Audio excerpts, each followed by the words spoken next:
présenter mon analyse ou ce que je perçois de l'évolution de la situation égyptienne en toute modestie, parce que l'histoire se joue devant nous actuellement depuis 2 ans, nous sommes en plein bouillonnement. Donc je me dois d'être très prudente et très modeste, hein, surtout dans la perception qu'on peut avoir de ce qui se joue aujourd'hui dans ce pays. On a plus d'interrogations que de certitudes, bien évidemment. Donc je vais vous faire part de mes réflexions et en espérant bien évidemment engager un dialogue avec vous, parce que je pense que vous en savez bien plus que moi sur la réalité de l'Égypte actuellement. Donc je ne vais surtout pas vous asséner de ce qui pourrait être, ce que je considère être mes vérités, mais plus des pistes de réflexion, parce que je pense que nous sommes dans cette période de transition, et toute période de transition dit beaucoup plus interrogation, et je pense que le dialogue est une chose bien plus intéressante avec vous pour essayer de comprendre, d'analyser ce qui est en train de se jouer sous nos yeux. J'ai quoi, 3/4 d'heure à peu près, c'est ça ? Donc première chose qui est une évidence, hein, c'est que la situation est complexe, de plus en plus complexe aujourd'hui. Quand il y a eu la chute du régime de Hosni Moubarak, certains analystes ont pensé très vite qu'on allait y voir très clair qu'il y a un processus démocratique des élections et que tout ça rentrerait dans l'ordre assez rapidement. Il me semble que c'était un peu court, évidemment, comme façon de percevoir les choses, et que les dynamiques qui sont en cours dans ce genre de situation sont des dynamiques souvent très compliquées et très longues, surtout à mettre en place. Et je crois qu'il faut déjà se battre contre une idée couramment répandue dans la presse en Occident et en France en particulier, qui est de dire qu'on est passé du printemps arabe à l'hiver islamiste, ce genre d'expression qui, pour ma part, en tous les cas, me fait bondir, parce que je pense que ça ne veut rien dire et que ça ne permet surtout absolument pas d'expliquer les mécanismes qui sont en cours. Donc je crois qu'il faut rester très prudent sur le vocabulaire qu'on utilise et qu'il faut se garder d'expressions toutes faites qui ne peuvent pas permettre de comprendre les réalités qui se jouent et qui ne donnent pas à comprendre ce qui est en train de se jouer. Donc je n'utiliserai pas ce genre d'expression de printemps arabe, d'hiver islamiste. Je parlerai plutôt de dynamique dans la société, dynamique dans les sociétés, de révolution au pluriel. Il me semble qu'on est face à une situation, comme je dis, extrêmement complexe et qui montre des différents mécanismes, différents processus qui sont en cours, et que donc ce sont ces processus qu'il faut essayer d'observer, qu'il faut essayer d'analyser pour tenter de comprendre ce vers quoi se dirige l'Égypte aujourd'hui. Donc on est dans des révolutions, dans une période de bouillonnement, dans une période de contestation qui prend toutes les formes possibles et imaginables, où on voit finalement ce qui pour moi est l'élément peut-être le plus important aujourd'hui, quand on regarde ce qui est en train de se passer, c'est qu'on a le sentiment que tous les Égyptiens ont envie de participer à la prise de parole, ont envie de participer à ce qui est en train de se jouer. C'est-à-dire qu'il n'y a pas simplement une évolution qui est en cours, mais il y a des évolutions, il y a des contestations, et chacune prend la forme suivant le lieu d'où part la contestation. Et ce que l'on voit aujourd'hui, c'est que les Égyptiens, après avoir fait tomber le régime de Hosni Moubarak, n'acceptent pas de rentrer chez eux en se disant ça y est, on l'a fait tomber, il y a un processus électoral et il y a des élections qui sont déroulées et maintenant chacun reprend son bonhomme de chemin. Mais on sent une population qui est extrêmement attentive à ce qui est en train de se passer et qui a décidé de réagir si elle estime que le déroulement des éléments tels qu'ils se déroulent ne correspond pas à ses attentes, ne correspond pas à ce pourquoi elle s'est bagarrée, et ça ne correspond pas à ce pourquoi elle est descendue dans la rue il y a maintenant 2 ans. Et ça pour moi, c'est l'élément le plus porteur d'espoir, même si on peut avoir des inquiétudes sur la façon dont les choses se passent. Ce qui me paraît le plus important, c'est que les gens ont pris la parole et ne veulent pas la lâcher. Et que ça, c'est un signe d'une évolution, d'un apprentissage, d'une vie démocratique qui, pour moi, est quelque chose d'absolument essentiel et contre quoi personne ne pourra revenir. Il me semble qu'aujourd'hui, aucun acteur politique en Égypte ne pourra faire revenir les Égyptiens sur ce point qui est un point fondamental, qui a été l'accès à la parole, qui a été l'accès à la discussion, l'accès au débat politique, alors qu'il prend toutes les formes, parce que comme tout débat politique qui commence, bien évidemment, ça prend toutes les formes possibles et imaginables, donc ça peut susciter aussi des inquiétudes pour certains, ça peut représenter de l'enthousiasme pour d'autres, mais en tous les cas, c'est un apprentissage, et finalement, tout le monde se rend compte qu'il faut passer par cet apprentissage aussi de respect des uns et des autres, même si certaines orientations ne conviennent pas aux uns ou aux autres. Donc pour moi, le premier enseignement de ce qui est en train de se dérouler aujourd'hui, c'est cette prise de parole qui a été la prise de parole des Égyptiens d'une façon générale, même si je vois déjà certains qui me diront que ce ne sont pas tous les Égyptiens qui sont descendus dans la rue, c'est vrai, mais toute révolution n'est pas faite par l'ensemble de la population. En tous les cas, c'est une dynamique qui est lancée et que cette dynamique, personne ne pourra revenir dessus. Et que ça, pour moi, c'est un des éléments essentiels. Et c'est le premier point, en tous les cas, qui me paraît le plus important. Le deuxième point qui me semble également important dans la situation actuelle, c'est qu'on a un jeu qui, bien évidemment, est beaucoup plus compliqué qu'auparavant, puisque maintenant, nous avons une multitude d'acteurs. Auparavant, il y avait le régime de Hosni Moubarak, avec une vie démocratique qui était quand même relativement limitée, puisque les partis politiques qui étaient en place étaient des partis politiques avec une petite marge de manœuvre, et dans certains cas, une marge de manœuvre pratiquement inexistante. Aujourd'hui, nous avons des acteurs politiques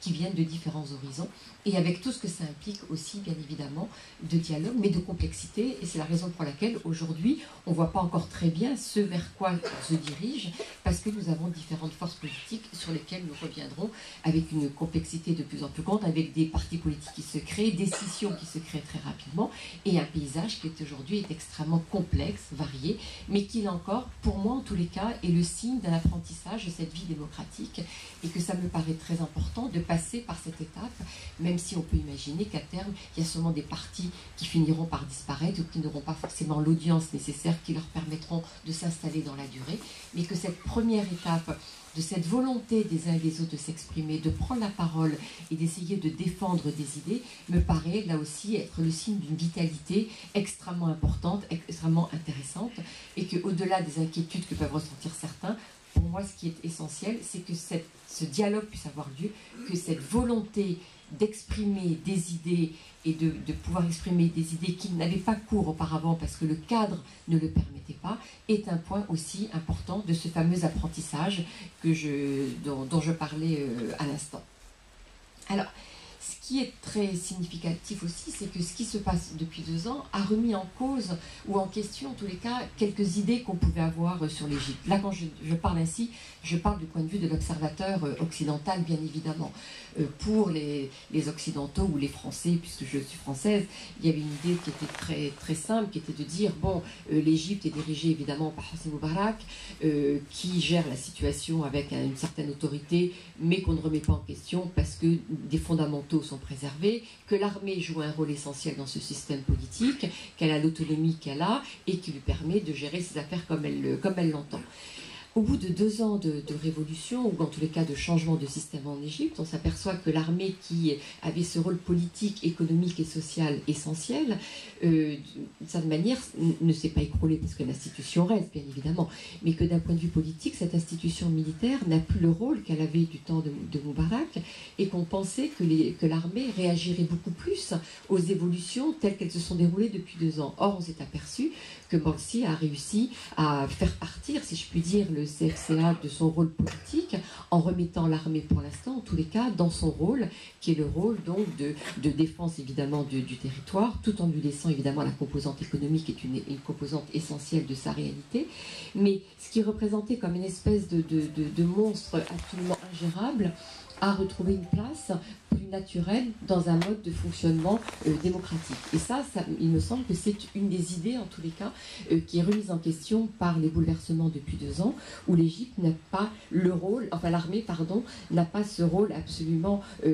incroyable qu'on lui a accordé, ou en tous les cas, l'armée a accepté pour l'instant, tout au moins, alors maintenant il y a beaucoup d'interrogations, mais pour l'instant, l'armée a accepté finalement de laisser faire les choses sans intervenir de façon directe. Alors certains nous diront qu'elle fait ça peut-être en attendant son heure pour revenir sur le devant de la scène. On verra. Pour l'instant, je n'ai évidemment pas de réponse à cette question, mais ce que je constate en tous les cas, c'est que le président qui a été élu par les Égyptiens il y a quelque temps maintenant a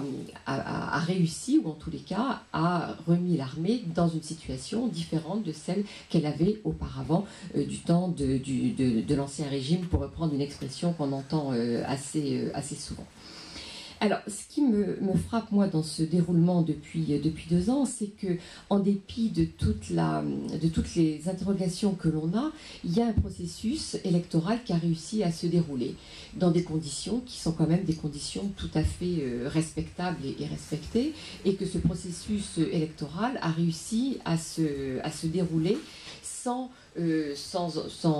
problème majeur, hein, avec des échéances électorales qui à chaque fois ont été respectées par rapport au calendrier qui avait été mis en place. Et donc ça, c'est un point très, très, très important. Alors, maintenant, il y a toutes les interrogations que l'on a avec les derniers événements qui se sont déroulés. Et lorsque l'on observe la capacité ou la tentative ou les tentations qu'a le président aujourd'hui de s'accaparer l'ensemble des pouvoirs au détriment donc d'une pluralité qui pouvait s'exprimer ou à laquelle on pouvait s'attendre lorsque le processus électoral a été mis en place. Donc c'est vrai qu'on s'aperçoit là avec la remise en cause de la Constitution, avec la constitution de l'Assemblée qui doit travailler sur la constituante. Là, évidemment, maintenant, il y a un certain nombre d'interrogations sur ce que veut faire véritablement le président Morsi et ce que veulent faire, évidemment, les frères musulmans dans ce contexte. Est-ce qu'ils sont dans une logique à vouloir tenter d'accaparer tous les pouvoirs, ou est-ce que c'est une période transitoire avant de permettre l'élaboration de la fin de ce processus électoral pour que les choses se mettent en place et après permettre cette pluralité. Donc là, on a une vraie question aujourd'hui de savoir quelles sont les intentions du gouvernement actuel, quelles sont les intentions du président Morsi lorsqu'il a pris les mesures que vous connaissez l'année dernière. Il me semble que l'heure de vérité, ça va être les élections législatives qui devraient donc se dérouler en mars ou en avril. Est-ce qu'elles auront lieu? Maintenant, on sent qu'il y a un certain nombre d'interrogations et qu'un certain nombre d'Égyptiens se posent la question de savoir si ces élections auront bien lieu selon le calendrier qui a été approuvé. En tous les cas, ce qu'il me semble, moi, c'est que c'est ce rendez-vous-là qui va être un rendez-vous déterminant, parce que jusque-là, les élections se sont déroulées, le processus a pu se passer. Là, nous sommes actuellement dans une période de tension très forte. Donc, est-ce que ce processus électoral va pouvoir aller à son terme, à savoir les élections législatives? Est-ce que le président Morsi, se rendant compte qu'il est en train de perdre du terrain, va être tenté de reporter ce processus pour essayer de s'affirmer et de gagner ce prochain scrutin? Ou est-ce qu'on sera dans un cas contraire? Donc là, on est vraiment face à une échéance qui va être une échéance, à mon avis, très importante, très intéressante et capitale surtout pour l'évolution de ce processus, pour l'évolution du processus tel qu'il a été élaboré maintenant depuis 2 ans. Ce qui me semble également très, très, très important aujourd'hui pour tenter de comprendre, et là encore je reste bien évidemment très, très modeste dans les pistes de réflexion que j'avance, c'est d'essayer de comprendre un peu mieux aujourd'hui comment est constitué le paysage politique égyptien. Parce que là, il y a évidemment des bouleversements considérables dans ce paysage politique, avec toutes ces forces politiques qui sont en train d'émerger, qui émergent, avec des tensions qu'on voit apparaître entre un certain nombre d'acteurs et de camps qui sont quand même des camps politiques qui sont assez divisés dans chaque camp. Je veux dire qu'on prenne le camp des libéraux ou de l'opposition libérale, ou qu'on prend le camp des islamistes, d'une façon générale des islamistes, aujourd'hui on voit que ces différents camps sont traversés de beaucoup de tensions et beaucoup de rivalités, et qu'on n'a pas deux blocs l'un en face de l'autre, et qu'aujourd'hui que ce paysage s'est très très sérieusement fragmenté, et qu'on a maintenant, on est face à de nombreux acteurs, chacun essayant de faire entendre sa voix, chacun essayant de s'imposer, bien sûr dans le cadre de ces élections qui approchent, et donc dans cette volonté d'essayer les uns et les autres d'être le plus fort possible pour être en position de force dans le cadre de cette campagne électorale qui s'annonce, et qui s'annonce assez serrée. Lorsque l'on voit, si on prend déjà dans un premier temps le camp de l'islam politique, on s'aperçoit qu'il y a quand même énormément de diversification aujourd'hui dans ce camp par rapport à ce qu'il était au lendemain de la Révolution, et qu'on est en face maintenant à plusieurs partis politiques. Et donc comment la répartition des voix va-t-elle s'effectuer entre non seulement les frères musulmans et le parti des frères musulmans, mais également entre maintenant le camp des salafistes, ce même camp des salafistes étant en train lui-même de se diviser entre différents partis. Donc on est vraiment face à un paysage politique extrêmement fragmenté, et que tout va se jouer aussi dans des alliances, et comment les alliances vont-elles pouvoir s'effectuer, puisqu'on s'aperçoit que les alliances ne vont pas forcément se faire uniquement sur des raisons religieuses. Donc on voit la question générationnelle est aussi un des éléments importants important de la fragmentation du paysage politique, lorsque l'on voit qu'au sein des frères musulmans, mais comme au sein des salafistes également, on voit qu'il y a un certain nombre souvent de jeunes d'ailleurs, qui rentrent en confrontation avec l'arrière-garde ou l'ancienne garde ou l'ancienne génération, estimant que celle-ci n'est pas suffisamment à l'écoute de ce que eux, les plus jeunes, veulent faire, estimant qu'il doit y avoir un renouvellement des élites politiques, pas simplement en ayant fait partir le régime de Hosni Moubarak, mais qu'au sein même de cette confrérie des frères musulmans, qui est une confrérie ancienne comme vous le savez, ce problème générationnel est un problème extrêmement important et que les jeunes ont envie de faire entendre leur voix et qu'ils ne se retrouvent pas forcément sur le discours des frères tel qu'il a été élaboré. Et on voit le même mécanisme, si je puis dire, du côté des salafistes, où on a vu une partie des salafistes qui ont quitté la porte, enfin qui ont claqué la porte, et qui ne se retrouvent plus dans le parti En-Nour et qui ont constitué leur propre parti. Donc pourquoi je parle un peu en détail de ces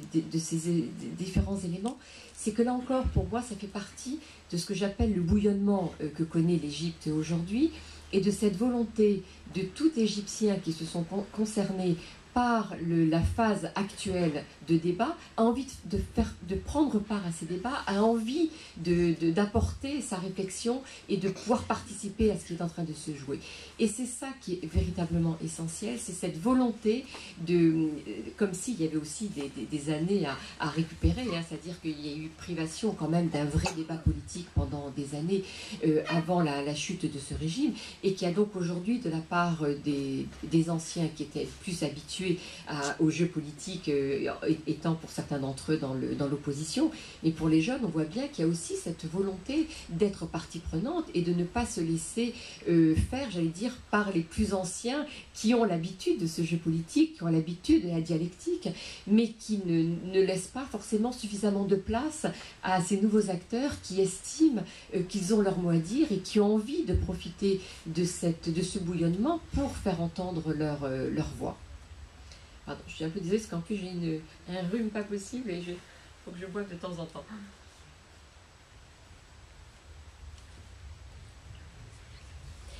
Donc ce qui est aussi un élément à mon avis important dans la réflexion que l'on peut avoir,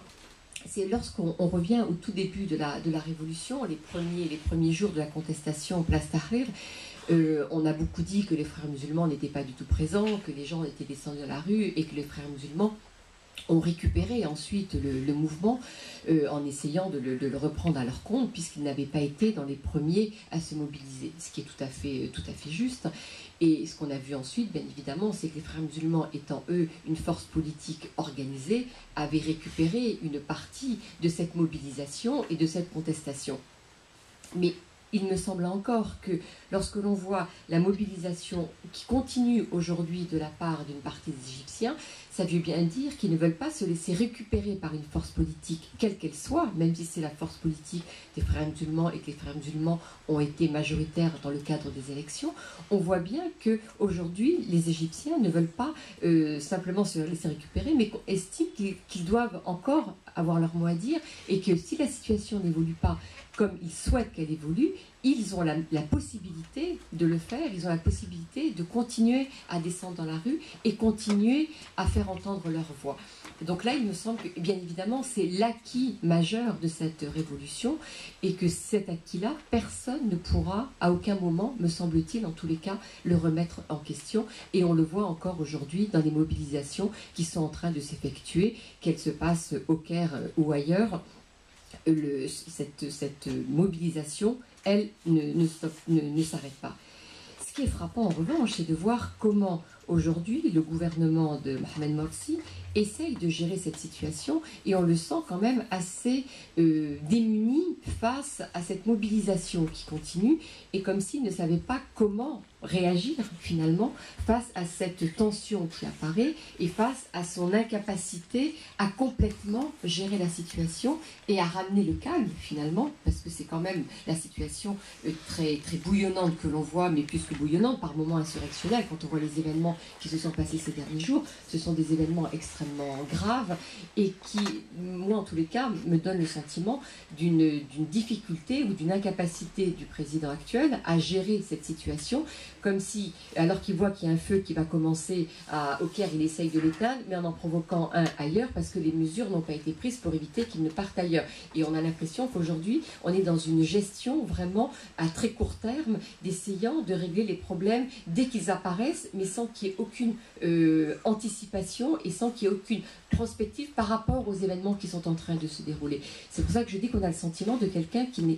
tient pas qui n'a pas la situation en main et qui n'arrive pas complètement à la gérer. Et face à ça, on voit une population qui continue à s'exprimer, qui continue à dire mais de toute façon, nous, on ne se laissera pas faire et on va continuer à agir. Alors évidemment, nous sommes aujourd'hui dans une situation qui est extrêmement grave et inquiétante, à se demander jusqu'à quel point le président va réussir à reprendre les choses en main, à assurer quand même la sécurité de ses concitoyens, ce pourquoi il est quand même en place. Un président est quand même avant tout là pour assurer la sécurité de ses concitoyens. Donc est-ce qu'il va être en mesure de prendre les bonnes décisions qui va permettre de ramener le calme, ou est-ce qu'on va le sentir un peu débordé par la situation, tel que c'est le cas aujourd'hui? Et là, ça pose une question, bien évidemment, c'est que comment un système tel qu'il existait en Égypte depuis les indépendances, pratiquement jusqu'à la Révolution il y a 2 ans, et comment passe-t-on d'un système tel qu'il existait pendant toutes ces années à un nouveau système avec des nouveaux hommes, mais avec aussi des structures qui existent, et comment gérer ces structures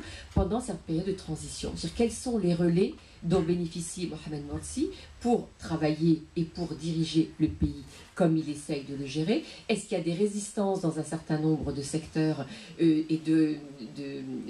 déperdition d'ordre ou de gestion qui ne sont pas relayées parce qu'il n'y a pas les relais nécessaires? Est-ce que c'est la raison pour laquelle on l'a vu qui a tenté de s'accaparer tous les pouvoirs pour être justement maître de la situation et de pouvoir la gérer? Est-ce que c'est la raison pour laquelle il y a eu ce passage en force de la part de ce président dans un certain nombre de domaines, mais qui du coup ont entraîné une réaction d'inquiétude et de rejet d'une partie de la population égyptienne qui du coup s'est manifestée? Et donc là on voit bien toute la complexité de cette période de transition,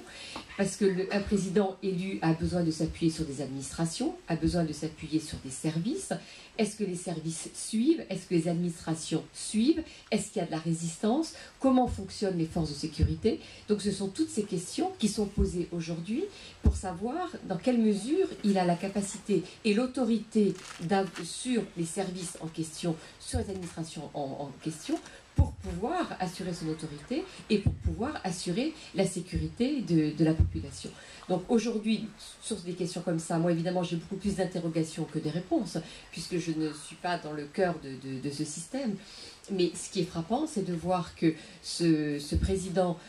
on l'a vu il y a quelques semaines encore, annoncer le matin des décisions et le soir revenir sur ses décisions comme s'il n'avait pas mesuré l'ampleur de ce qu'il disait, et voyant la réaction, les inquiétudes que la société revenait sur ses décisions, ce qui évidemment est du plus mauvais effet sur les citoyens qui se disent mais qu'est-ce que c'est que ce président qui le matin annonce des mesures, par exemple pour faire plaisir au FMI lorsqu'il y a la négociation du prêt, et qui le soir même se rendant compte que les gens descendent dans la rue parce que les mesures sont tellement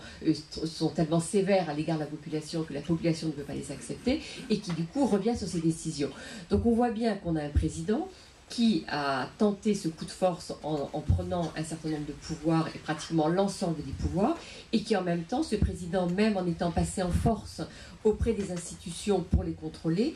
on a l'impression qu'il n'a pas tous les leviers entre les mains, qu'il n'a pas toute l'autorité en tous les cas sur l'ensemble de ces manettes pour pouvoir véritablement prendre les décisions et les mesures qui leur permettent d'assumer les choix politiques qu'ils pourraient être amenés de faire. Alors maintenant, la question qui se pose, c'est quels sont effectivement ces choix politiques, et est-ce qu'il a véritablement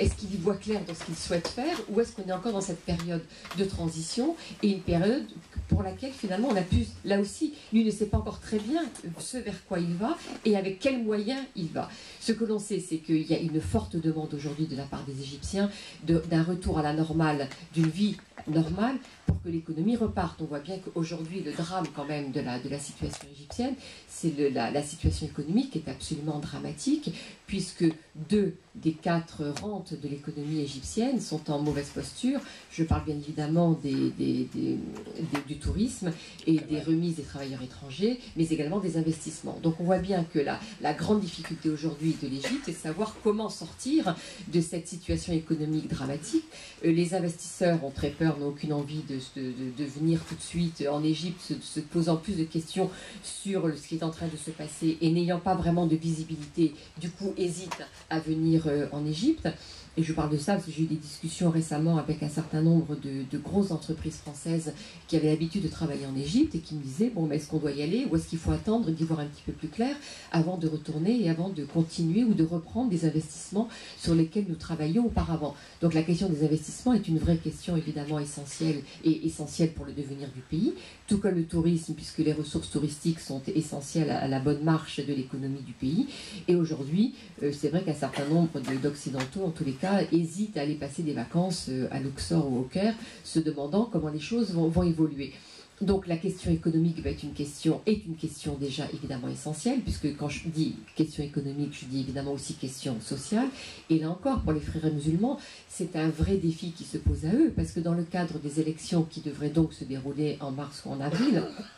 les frères musulmans, et Mohamed Morsi est tout à fait conscient que s'il ne commence pas à répondre aux premières demandes de la population égyptienne, ce pourquoi la population égyptienne est aussi descendue dans la rue il y a 2 ans, demandant évidemment plus de dignité et demandant évidemment d'avoir un peu plus accès aux politiques, c'était aussi un accès à une meilleure vie et à des meilleures conditions de vie. Et que pour l'instant, depuis 2 ans, en tous les cas, je crois que pour les Égyptiens, mais vous êtes mieux placés que moi pour les dire, il me semble que bien évidemment, il n'y a pas encore eu du tout cette amélioration, bien au contraire, puisque la situation économique est bien moins bonne aujourd'hui qu'elle ne l'était il y a 2 ans.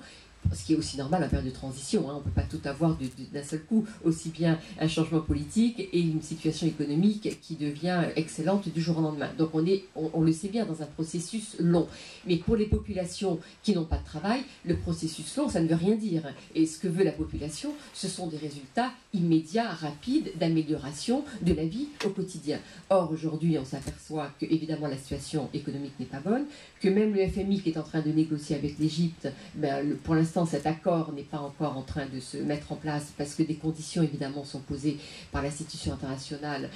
qui sont des décisions qui sont extrêmement difficiles à assumer, là, évidemment d'un point de vue social. Donc Mohamed Morsi, qui après avoir donné son accord à la signature de ce prêt, est revenu en arrière, se rendant compte que les conditions imposées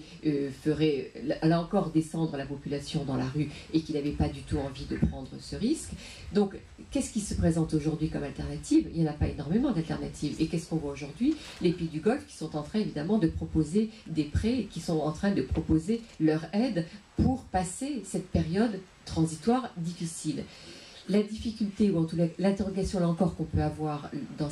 ce cas de figure, c'est que si le FMI n'arrive pas à négocier avec l'Égypte, mais si le Qatar ou l'Arabie Saoudite font des prêts à l'Égypte pour se sortir de la période extrêmement difficile qu'elle est, il y a des interrogations qui vont avec, et certains Égyptiens ne sont pas forcément ravis de ça, de se dire que est-ce qu'il y aura des conditions à ces prêts accordés par le Qatar et l'Arabie Saoudite, et est-ce que des conditions posées, ça peut être aussi une tentative de la part de ces pays d'influer sur le mode de société, et je ne suis pas sûre qu'aujourd'hui l'ensemble des Égyptiens rêvent du modèle de société qui est le modèle de société du Qatar ou de l'Arabie Saoudite, même si bien évidemment on ne peut pas calquer un modèle de société parfaitement et que la société égyptienne n'a rien à voir avec la société qatarienne ou la société saoudienne, mais je sais qu'il y a en tous les cas une certaine inquiétude de la part de certains Égyptiens qui se disent ok, si le Qatar nous aide à passer cette phase difficile, tant mieux, mais on n'a pas envie que ça s'accompagne d'exigences en tous les cas ou de tentatives par ce biais-là d'imposer un modèle de société qui ne correspond pas aux aspirations des Égyptiens ou en tous les cas d'une partie des Égyptiens. Alors, il y a une autre... Donc là, il me semble que dans les mois à venir, le véritable défi qui se pose au président Morsi, au-delà de la question politique que l'on a abordée avec la préparation des élections législatives, bien sûr, c'est ce défi économique. Comment et dans quelle mesure ce gouvernement va être en mesure de relever ce défi et apporter des réponses aux questions que se posent les Égyptiens. Et là, pour l'instant, moi je suis enfin assez frappée de voir qu'il n'y a pas énormément énormément de visibilité de la part des frères musulmans, enfin, ou de ce gouvernement en tous les cas, dans les choix ou dans l'annonce des mesures qui sont prises pour tenter d'apporter les premières réponses à ces questions. Alors le dernier gouvernement a été nommé avec justement cette volonté et cette décision qui a été prise d'essayer de relever le défi des questions économiques. Pour l'instant, alors moi je ne vis pas sur place, donc je suis prudente évidemment, mais je n'ai pas le sentiment qu'il y ait beaucoup plus de visibilité avec ce nouveau gouvernement sur justement les grands choix économiques qui sont proposés pour tenter de sortir de cette impasse actuelle et surtout proposer des perspectives. Que veulent finalement les populations aujourd'hui? On le voit en Tunisie comme on le voit en Égypte ou dans d'autres pays de la région. Ce que les uns et les autres veulent, ce sont quand même des perspectives. Ils veulent pouvoir se projeter et rêver. Ça a été aussi un des déclencheurs, me semble-t-il, de ces révolutions. C'est une volonté de pouvoir se projeter dans un monde qui soit plus ouvert et dans lequel chaque citoyen ait sa place. Quand on voit comment les révolutions ou les mouvements de contestation ont commencé en Tunisie et en Égypte, il me semble qu'avant tout, c'est ça qui était le moteur de ces mouvements. C'était cette capacité à pouvoir se projeter et à rêver et à faire des projets pour tout jeune tunisien, égyptien. Et aujourd'hui, 2 ans après, alors sans tomber dans le pessimisme absolu, ça n'est pas du tout mon point de vue, et je crois qu'il faut être très raisonnable, simplement de se dire que ce sont des processus de longue durée, donc tout ne va pas se passer merveilleusement bien en quelques jours, donc sans sombrer du tout dans un pessimisme comme certains ont tendance à le faire, à mon avis, de façon un peu trop rapide. Bien évidemment, on peut comprendre que pour ceux qui sont descendus dans la rue il y a 2 ans, ils ont le sentiment que tout ça est très lent et qu'en attendant, il faut continuer à croûter, il faut continuer à pouvoir travailler pour pouvoir nourrir la famille et pour justement faire des projets. Et c'est là toute la difficulté, me semble-t-il, de ces gouvernements de transition, c'est comment continuer à faire rêver alors que la situation, elle, sur le terrain, est loin de faire rêver, parce que les véritables défis sont là, il faut les relever, et qu'il n'y a pas non plus de solution miracle dans un contexte aussi difficile que le contexte dans lequel se trouvent ces pays-là, mais aussi parce que les pays du Nord, et là je parle plus des pays européens, sont également, eux, en crise économique, financière, au moins dans un premier temps. Donc tout l'apport qui aurait pu être envisagé de la part de ces pays, que l'Europe aurait pu apporter à ces transitions, là, l'Europe fait cruellement défaut dans cette période, parce que l'Europe elle-même est en situation de difficulté. Et donc c'est là aussi la raison pour laquelle on voit bien que un pays comme la Tunisie, mais dans une moindre mesure l'Égypte aussi, trouve que l'Europe n'en fait pas assez, ne fait pas suffisamment pour aider à passer ce mauvais moment, mais parce que l'Europe aussi n'est pas en capacité à le faire. Elle n'est pas en capacité économique de le faire, c'est une chose, mais il me semble aussi qu'elle est en difficulté de comprendre ce qui est en train de se jouer dans les pays de la rive sud de la Méditerranée, et que face aux inquiétudes que l'Europe a face à ces bouleversements, du coup ça la paralyse plutôt que ça ne devrait la booster pour se dire il se passe des choses, des vrais bouleversements, donc essayons de les accompagner. Ce qui me frappe dans la réaction de l'Europe, c'est que je la trouve d'abord très frileuse, et je trouve qu'elle est en train peut-être de manquer un moment qui pour moi est un moment historique,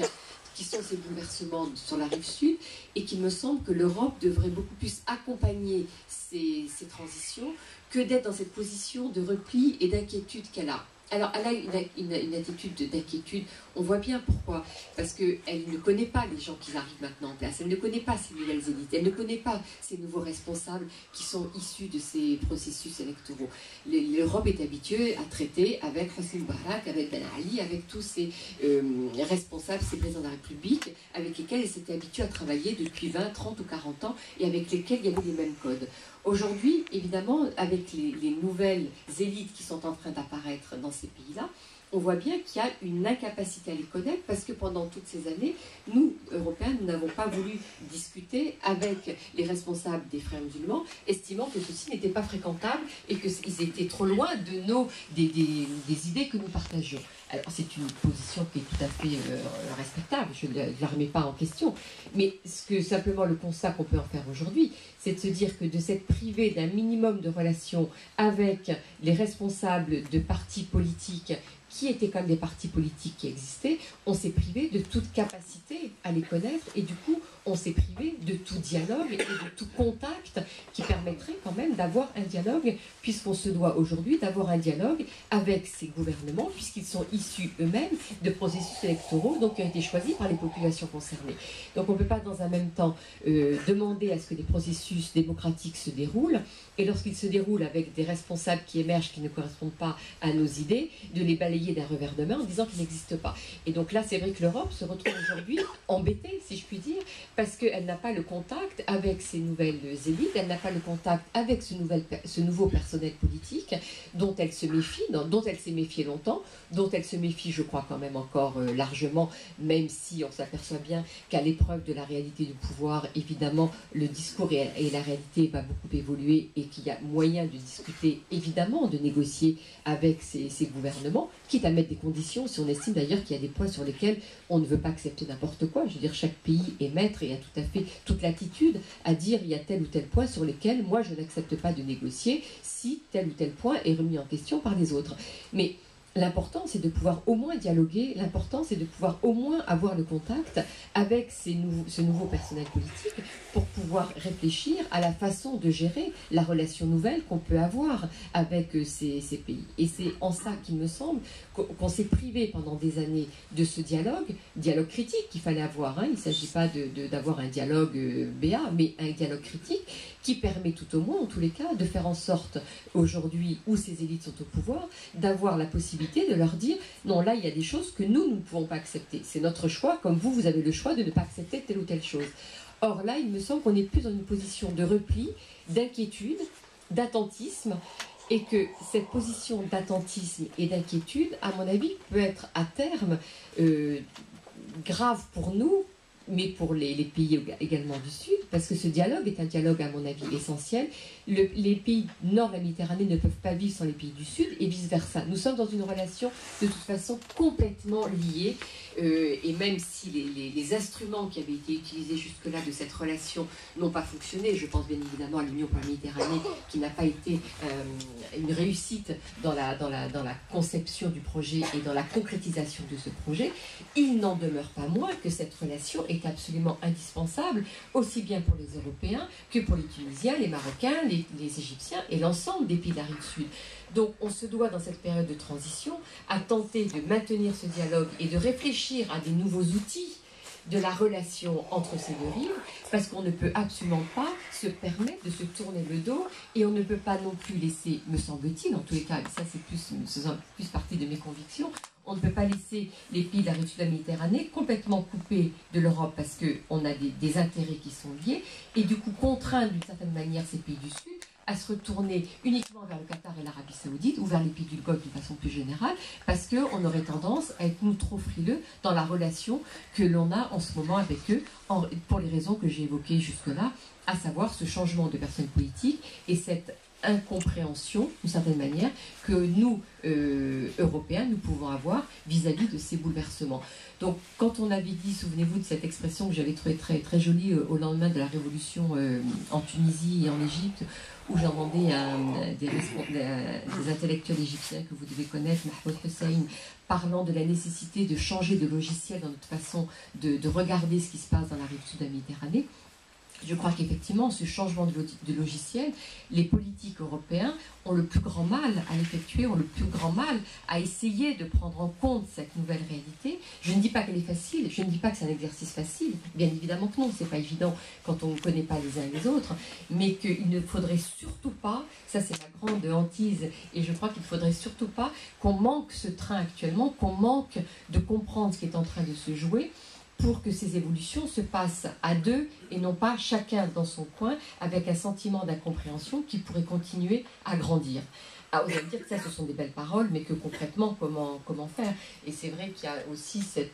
d'un point de vue politique, il y a toute cette situation, évidemment, aujourd'hui sur la rive nord de la Méditerranée, avec la situation économique telle que je la disais, qui était quand même difficile et qui empêche une aide significative qui soit apportée à ces moments de transition. Mais au-delà de la question économique qui est importante, je pense que si on arrive à instaurer quand même un dialogue politique, on permettra quand même de maintenir ce dialogue, et que moi je suis évidemment une fervente défenseuse du dialogue. Ça doit être de mes origines d'Ismaël Urbain, qui était quelqu'un qui a toujours milité pour le dialogue entre l'Algérie à l'époque et la France, en tous les cas le dialogue entre les deux rives de la Méditerranée. Il me semble que là nous sommes à un moment charnière de l'évolution des pays du Sud, mais également des pays du Nord, des pays des Européens, et que cette mutation, ou en tous les cas cette période de transition, nous devons,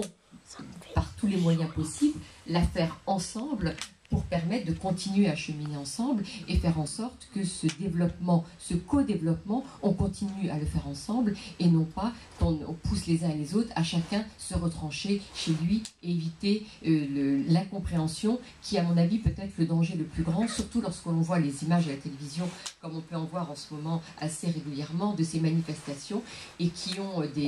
peuvent avoir un impact très important sur ceux qui les regardent. Et là, je reprends ma casquette plus d'ancienne journaliste quand on voit le poids des images. Et c'est vrai que là, il y a une responsabilité, me semble-t-il, dans la façon d'aborder ces questions de la part des médias et qui souvent ont une façon très caricaturale de montrer ce qui est en train de se dérouler, qui ne permet pas de comprendre ce qui est en train de se jouer et qui peut du coup susciter des sentiments de peur et d'inquiétude et qui sont bien au-delà et qui ne correspondent pas à la réalité. L'important, c'est quoi? C'est d'arriver à montrer exactement ce qu'est la réalité et non pas de projeter des fantasmes de peur ou d'inquiétude, comme on a très souvent l'occasion, ou en tous les cas la tentation de le faire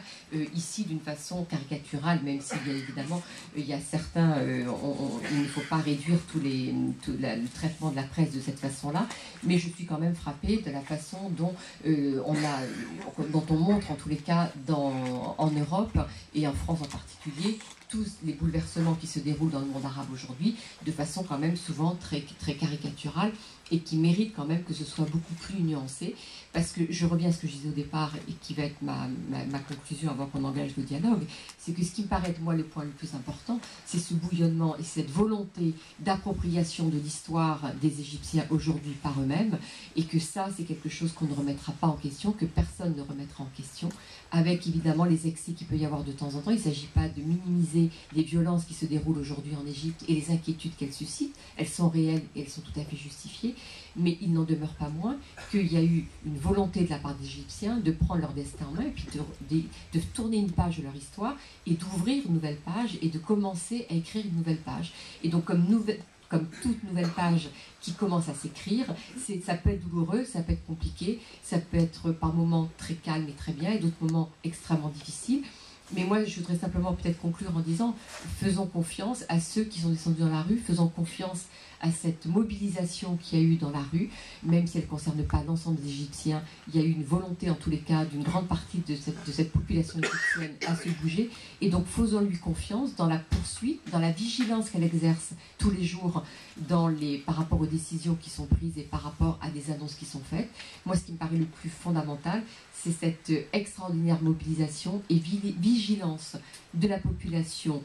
égyptienne face à ce qui est en train de se dérouler. Et il me semble en tous les cas qu'elle n'est pas prête à accepter n'importe quoi. Et si elle n'est pas prête à accepter n'importe quoi, c'est la vraie réalité d'un début de volonté, d'apprentissage d'une vie démocratique. Donc évidemment, ça sera un peu compliqué. Mais je préfère quand même terminer sur cette note optimiste, même si, évidemment, je le répète, je ne minimise pas du tout les tensions qui existent actuellement et les difficultés auxquelles sont confrontés les Égyptiens depuis quelques jours quand on voit les énormes violences qui se sont déroulées au Caire, à Port Saïd ou ailleurs. Donc je ne minimise pas ça, mais il me semble que les dynamiques de l'histoire sont plus importantes et qu'il faut s'accrocher à ces dynamiques sociétales et cette dynamique de l'histoire qui est en route. Et c'est ça, moi, qui me rend plutôt optimiste aujourd'hui, en dépit de toutes les difficultés que traverse le pays.